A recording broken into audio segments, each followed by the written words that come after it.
சகோதரர்கள் எல்லாம் post office முற்றுகையில போராட்டத்தில் ஈடுபட்டு இருக்காங்க. நேத்து ஒரு வார்த்தை கேட்டார் சுப்பிரமணிய சுவாமி பொறுக்கின்னு ஒரு வார்த்தை சொன்னதுக்கு மாநில செயலாளர் தமிழிசை சவுந்தரராஜன் என்ன சொன்னாங்க, அது கண்டிக்கத்தக்கது அப்படின்னு சொல்லி சொன்னாங்க. இன்னைக்கு ஒரு லேடி ஓசி செக்ஸ் உறவுக்கு கூட தான் இவ்வளவு பேர் கூடுவாங்க அப்படின்னு சொல்லி இந்த போராட்டத்தை ரொம்ப கேவலமா கொச்சப்படுத்தி இருக்காங்க. இத பத்தி இங்க இருக்கிற மகளிர்களையும் சரி, தமிழச்சியும் சரி, தமிழர்களையும் சரி இவ்வளவு அவமானமா கேவலமா பேசியிருக்காங்க.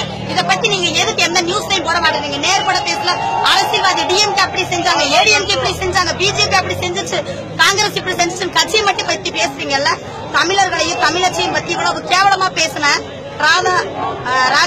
ராதாராஜனை பத்தி யாரும் ஏன் இன்னும் பேசாம இருக்கீங்க? ஓசி செக்ஸ் கூட தான் இவ்வளவு பேர் வருவாங்க. ஜல்லிக்கட்டு போராட்டத்தை கொச்சைப்படுத்திய பீட்டா ஆர்வலர் ராதாராஜனை உடனே அரெஸ்ட் பண்ணணும். இது எதுக்கு பேசணும்?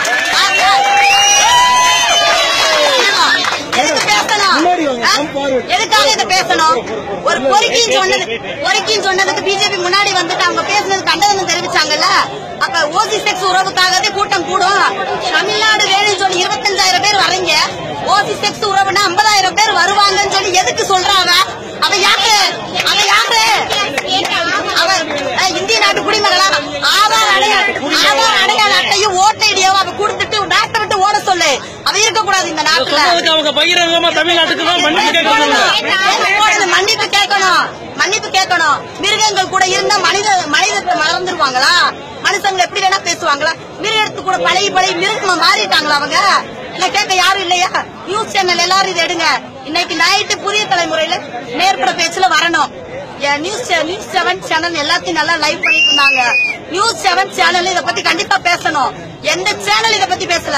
FB-ல போடுறீங்க, வாட்ஸ்அப்ல போடுறீங்க, ஏன் சேனல்ல போட மாட்டேன்றீங்க? என்ன பயமா? ஒரு தமிழச்சி நான் கேட்கிறேன், எதுக்கு இத்தனை தமிழச்சி சும்மா உட்காந்துருக்கீங்க? எல்லாரும் கேளுங்க. அப்ப தமிழச்சின்னா செக்ஸுக்காக என்ன வேணாலும் செய்வாங்களா? இதை எதுக்கு பேசணும்? அவன் ஒன்னு ஓட்ட ஐடி ஆதார் அட்டையும் கொடுத்துட்டு அவன் ஓடிடணும். நாங்க பீட்டாவே வேணாம்னு சொல்லிட்டு இருக்கோம். பீட்டா ஆர்வலர் இவ்வளவு பெரிய வார்த்தை சொல்லியிருக்கா. இதுக்கு அரசாங்கம் தமிழ்நாடு அரசாங்கம் பதில் சொல்லணும். சசிகலா அம்மா பதில் சொல்லணும். ஓபிஎஸ் பதில் சொல்லணும்.